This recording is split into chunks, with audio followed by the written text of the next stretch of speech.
Turning to limitations on the use of attributes. The code places limitations on the use of corporate attributes in situations considered abusive. Clearly, the biggest concern here is the situations where companies are bought largely or entirely for their tax attributes. Congress has long considered this as an area that needs policing through limitations on the use of those attributes. The limitations are found primarily in the form of sections 269, 382, 383, and 384. Other provisions, such as the Surly rules of the Consolidated Return Regulations, also apply limitations. First, Section 269. Section 269 provides that if a person or persons acquire, directly or indirectly, control of a corporation with the principal purpose of evading or avoiding tax by securing the benefit of a deduction, credit, or other allowance that the person or persons would not otherwise be entitled to, then the IRS can disallow that deduction, credit, or other allowance. The concern behind Section 269A can perhaps be best illustrated by what might have been a typical ad in the Wall Street Journal many decades ago. Quote, "For sale, public shell company, $50 million NOL carryover." The point of this ad is that the company was being sold, in other words, the biggest component of value was the NOL carryover. The typical scenario that would play out is that a profitable company would buy the lost company, infuse a profitable business into the lost company, and have the losses offset those profits.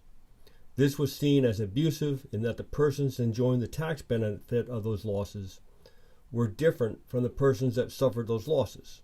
Or put in another way, you should not be able to shop for losses. Section 269A gave the IRS a weapon to prevent at least the most flagrant such abuses. If a lost company had little business assets left relative to those losses, then the IRS would assert Section 269 to disallow those losses. But realistically, if the lost company had not insignificant assets left relative to the losses available, and those assets continued to be used in business, then the IRS had more difficulty asserting Section 269. And so Section 269A had limited effectiveness, where substantial losses could still form a major, although not predominant, part of the value purchased when purchasing a lost corporation.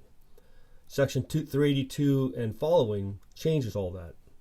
But before we look at Section 382, let's briefly consider Section 269B.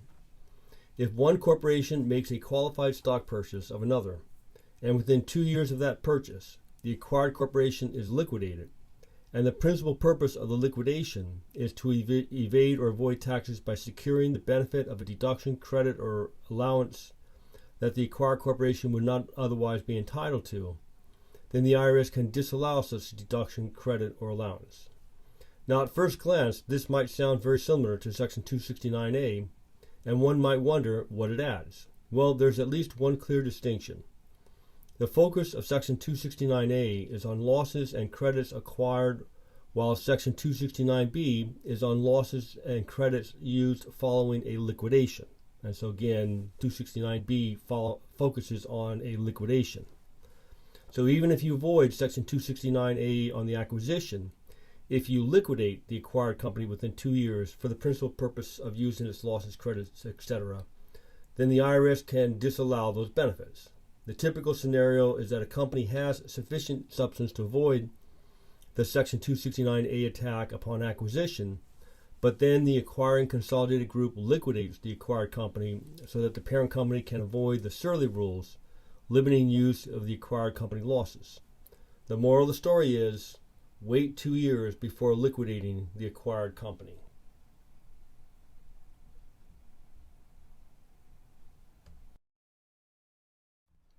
Section 382.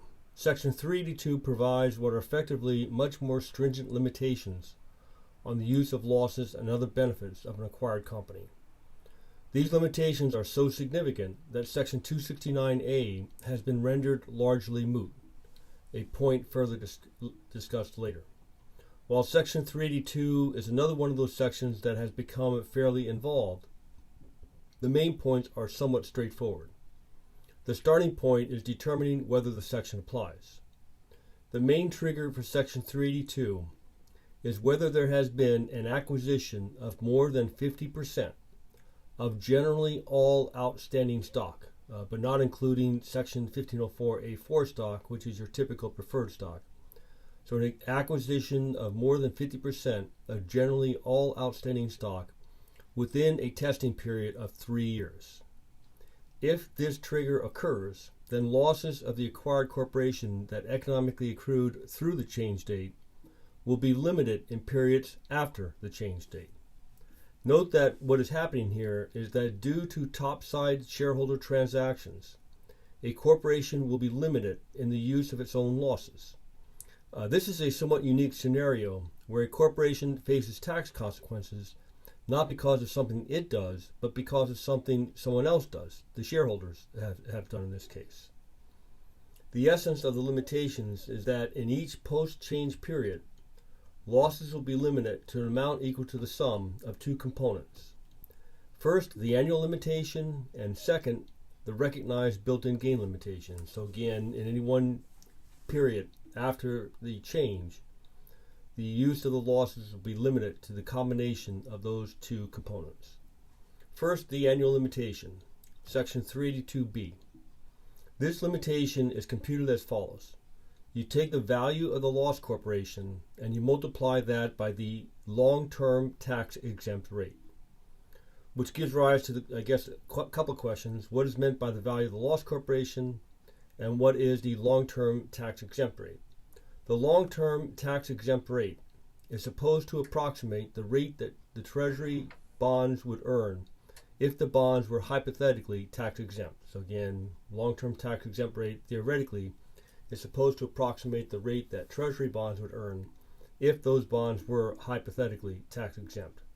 From a more practical perspective, the long-term tax-exempt rate is published by the IRS each month, and so you look it up. There's a little more to it than that, but that's sort of the essence. Value of the loss corporation is the value of all the corporations in stock, including preferred stock. The theory of this annual limitation is that it approximates the losses that the corporation could absorb on its own based on the value of its own assets.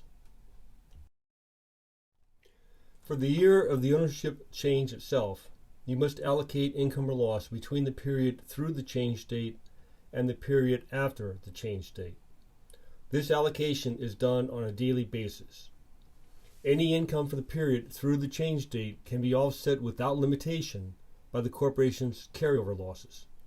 Any losses for the period through the change date are considered part of the loss carryovers subject to limitation after the change date. For the period after the change date, but in the year of the ownership change, the annual component must be reduced to reflect the fact that the period is less than a full year. This too is done on a daily basis. And so if the corporation has income allocated to this post-change period, the use of losses is limited to only an allocable part of the annual limitation, plus the recognized built-in gain component. Which brings us to the recognized built-in gain component. The Section 382 limitation is increased during the first 5 years following the change date, in other words, the year of the ownership change and then the 5 years following such year, by recognized built-in gains.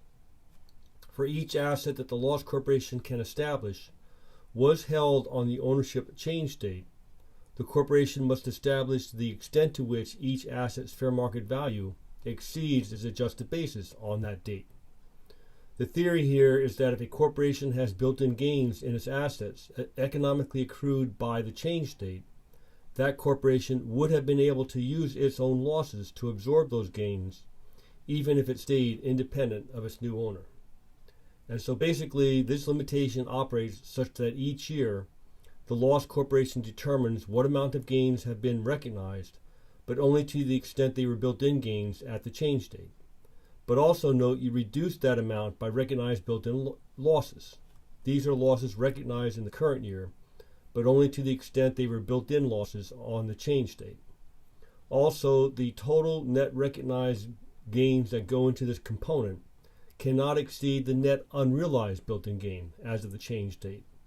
In other words, the cumulative amount of this component over time, years, cannot exceed the net amount of the built-in gains over built-in losses as of the time of the change date, which again, if you think about it, makes sense. Also note that there is a threshold requirement where if the net unrealized built-in gain or loss is too small, assume the lesser of 15% of the fair market value of all assets, or $10 million, again, whichever is lesser, then you treat the net unrealized built-in gain or loss as zero. Further, items of income and deduction that have economically accrued before the change date but are recognized after the change date, basically due to the corporation's tax accounting method, are also treated as built-in gains and losses for these purposes. Turning to problem 12, question 1. X company is owned by 5 persons as follows: A 30%, B 40%, C 10%, D 10%, E 10%. In 1A, on January 2nd, 2020, D acquires all of B's interest. Will this trigger application of Section 382?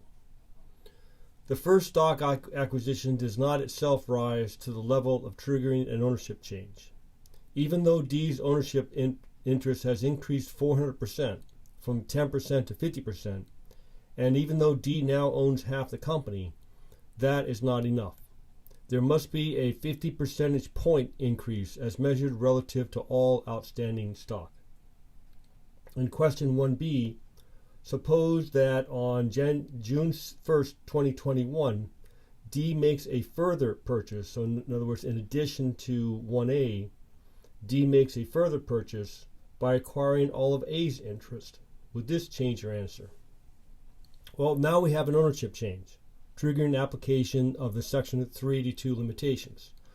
Why? Well, because over a 3-year period, here actually 1 year and 5 months, D has increased his interest by 70% of all outstanding stock, 70 percentage points. And so this is an ownership change. Next question becomes, what difference does it make that there's an ownership change? In question 2A, suppose that in 1B, X had a value on June 1st, 2021 of $200,000. X had 0 liabilities, assets with a fair market value of $200,000 and an adjusted basis of $140,000. Going with the rule of thumb that says that the stock is equal in value to the corporation's net assets, we come to the conclusion that the value of all the stock is $200,000. X has NOLs through 2020 of $100,000. X has income in 2021 of $36,500. Assume that the long-term tax-exempt rate is 7%. Now, I would note briefly that the long-term tax-exempt rate at this juncture is significantly less than 7%. But again, we will assume 7% for purposes of this discussion. What are the limitations placed on the use of prior NOLs? In other words, when will these NOLs be used? Well, this problem illustrates the basic impact of applying Section 382. We start in this example by just looking at the annual limitation. The facts do not yet suggest that the limitation will be increased for any built-in gains. The first step in computing the limitation here is determining what happens in the year of the change itself. Note that of the 365 days in the year, 152 occur through the change date of June 1st, and 213 occur after the change date. Also note that the income for the year of the change date, $36,500, is a number chosen because it is divisible by 365, in other words, $100 a day. This is important because income is allocated between the two periods on a daily basis. And so $15,200 of income is allocable to the period through the change date.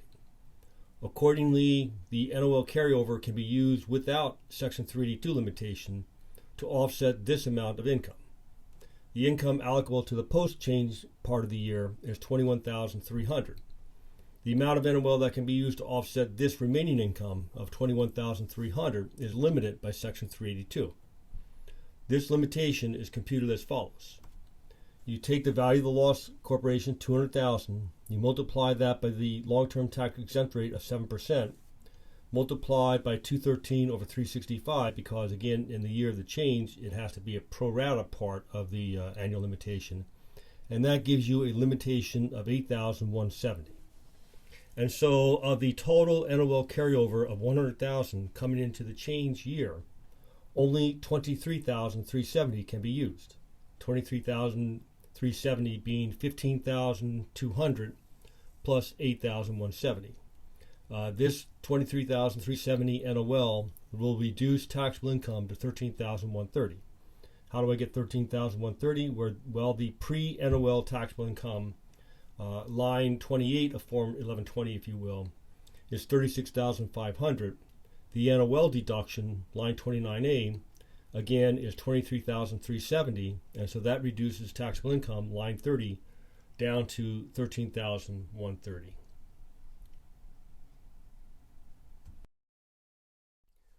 Question 2b. Suppose that in 2022, X sold an asset that it held on June 1st, 2021. X had an adjusted basis of 10,000 in the asset. The asset's fair market value on June 1st, 2021 was 20,000. The asset is now sold in 2022 for 20,000. What happens? Well, these facts bring up both the annual limitation and the built-in gain components of the Section 382 limitation. The annual limitation component is 200,000 times 7% or 14,000. This is the same computation as in question 2a, except that there is no further allocation for part year in 2022. 2022 is not a part year. The limitation is for the full year. And note that the annual limitation will be computed the same fashion each subsequent year, unless something like another ownership change tells us otherwise. To that annual limitation, we add the recognized built-in component. Here, X sold an asset that, as of the change date, had a built-in gain of 10,000.